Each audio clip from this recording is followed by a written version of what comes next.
दोस्तों learning state 2.0 में आपका स्वागत है। महत्वपूर्ण बिंदु यानी इम्पोर्टेंट पॉइंट जो संख्या पद्धति का इम्पोर्टेंट पॉइंट है और ये सभी एग्जाम में आता है और डायरेक्ट ये क्वेश्चन आता है। ये क्वेश्चन तो आपका सीजीएल टीयर 2 का क्वेश्चन है, सब टीयर 2 में आते हैं, लेकिन आप इसको समझेंगे तो अगर वो इसका इजी भी क्वेश्चन आता है जो टीयर 1 में आता है, ठीक है, तो आप इसको ध्यान से समझेंगे और देखेंगे कि क्या है, तो वीडियो को लास्ट तक देखें। तो सबसे पहले किसी संख्या एन, तो मान लो एन की वैल्यू हमने ले लिया 3 के लिए ये जो हमको निकालना है हमेशा p से भाज्य होगा। अगर p एक अभाज्य संख्या है तो p एक प्राइम नंबर लेना है। कोई भी प्राइम p को हमने एक प्राइम नंबर मान लिया, प्राइम नंबर आपका 5 हो गया। तो एक प्राइम नंबर है और n एक कोई एक नंबर है और p जो कोई भी संख्या लीजिए लेकिन प्राइम नंबर होना चाहिए। उस केस में जो n के पावर p माइनस n जो है वो किससे होगा, हमेशा p से भाज्य होगा। अगर हम इसको कैलकुलेट करेंगे तो जो p की वैल्यू 5 हमेशा भाज्य होगा। तो और भी दूसरा नंबर ले लेते हैं, 2 ले लेते हैं, n की वैल्यू ले लेते हैं, सॉरी p की वैल्यू हम 3 ले लेते हैं, ठीक है। अब हम यहाँ पे n की वैल्यू 5 भी ले सकते हैं और p की वैल्यू 3 भी ले सकते हैं। तो इसको हम लोग चेक करेंगे कि क्या सब में फिजिबल है, तो इसको पहले चेक करेंगे। तो इसमें देखिए तो n की वैल्यू क्या दिया है 3, p की वैल्यू यहाँ पे क्या 5, सॉरी p की वैल्यू हो जाएगी 5, ठीक है, और n क्या है, n की वैल्यू 3 है, डिवाइडेड बाई p की वैल्यू क्या है 5। तो आप ये देखेंगे कि ये नंबर जो है वो क्लियर होना चाहिए।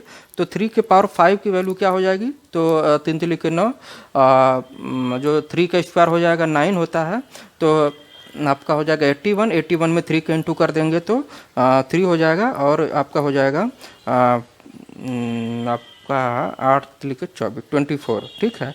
तो ये -3 डिवाइडेड बाई 5, ये चेक करेंगे क्या आ रहा है, ऐसा यस 240 डिवाइडेड बाई 5, ठीक है। तो इसको हम डिवाइड कर सकते हैं इजीली, यहाँ पे 5 टाइम्स में और 8 टाइम्स में। अगर लास्ट में 0 है तो नो डाउट वो 5 पे डिविजिबल ही होता है। तो ये आपका हो जाएगा, डिविजिबिलिटी रूल में हमने बताया था कि 5 पे अगर कोई भी संख्या अगर लास्ट में 0 होती है, उसके पहले मैंने वीडियो बहुत सारे बना रखे हैं डिविजिबिलिटी रूल का, आप इसको देख सकते हैं। तो ये डिविजिबल हो गया, यानी अगर कोई नंबर है और वो प्राइम नंबर एक p प्राइम नंबर है तो ये जो है ये आपको याद रखना बहुत ज़रूरी है। डायरेक्ट क्वेश्चन में आता है कि अगर ये है तो ये क्या ट्रू है या फॉल्स है, यानी ये कंडीशन फिजिबल है कि नहीं। अब p कहाँ होना चाहिए, भाज्य होना चाहिए, अभाज्य होना चाहिए, पूर्ण संख्या होना चाहिए, नेचुरल नंबर होना चाहिए। क्वेश्चन में यही देगा, ये देख के लिखेगा, p को पूछ लेगा कि वो क्या होना चाहिए, भाज्य होना चाहिए, प्राइम नंबर होना चाहिए, या पूर्ण संख्या होना चाहिए, होल नंबर होना चाहिए, नेचुरल नंबर होना चाहिए। तो आपको ध्यान रहेगा कि अगर ऐसा कंडीशन बनता है तो p हमेशा प्राइम नंबर होना चाहिए। अब यहाँ पे देखते हैं तो n को लिखेंगे, पहले इसको लिख लेते हैं ना तो मिस्टेक्स होने के चांस होते हैं। p की वैल्यू क्या हो जाएगी 3 हो जाएगी। तो n की वैल्यू यहाँ 2 है और p की वैल्यू 3 है, माइनस n की वैल्यू 2 है और यहाँ पे 3 हो जाएगा।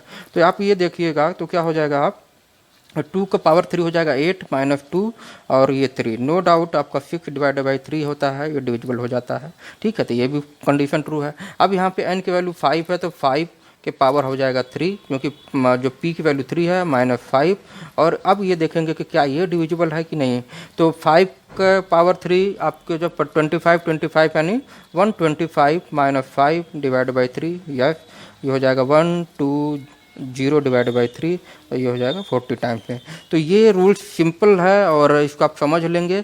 ध्यान रखेंगे कि ऐसे केस में n के power p minus n common लेने की कोशिश मत करिएगा। एग्जाम में डायरेक्ट ऐसे आता है, अगर आप कॉमन लेकर भी लिखेंगे तो इसको आप ऐसे लिख लेंगे, इसको हम बता दे रहे हैं। तो n p -1 ये भी एग्जाम में आता है। तो अगर ये संख्या है तो ये संख्या भी हमारा इसके डिविजिबल बाई अगर p है तो ये डिवाइड हो जाएगा, क्योंकि p यहाँ पे प्राइम होना चाहिए। तो n ब्रैकेट में n p -1 ये इस तरीके से भी आता है, या तो हम इसको इस तरीके से भी लिख सकते हैं। तो ध्यान रखेंगे दोनों तरीका लिखा जाता है, तो एग्जाम में किसी भी तरीके से आ सकता है। तो इसको आप ध्यान रखेंगे, ये रूल्स है और ये एग्जाम में हमेशा आता है। तो इस वीडियो में इतना ही, और वीडियो अच्छा लगा तो लाइक करें, शेयर करें, चैनल को सब्सक्राइब करें। मिलते हैं अगले वीडियो में। जय हिंद।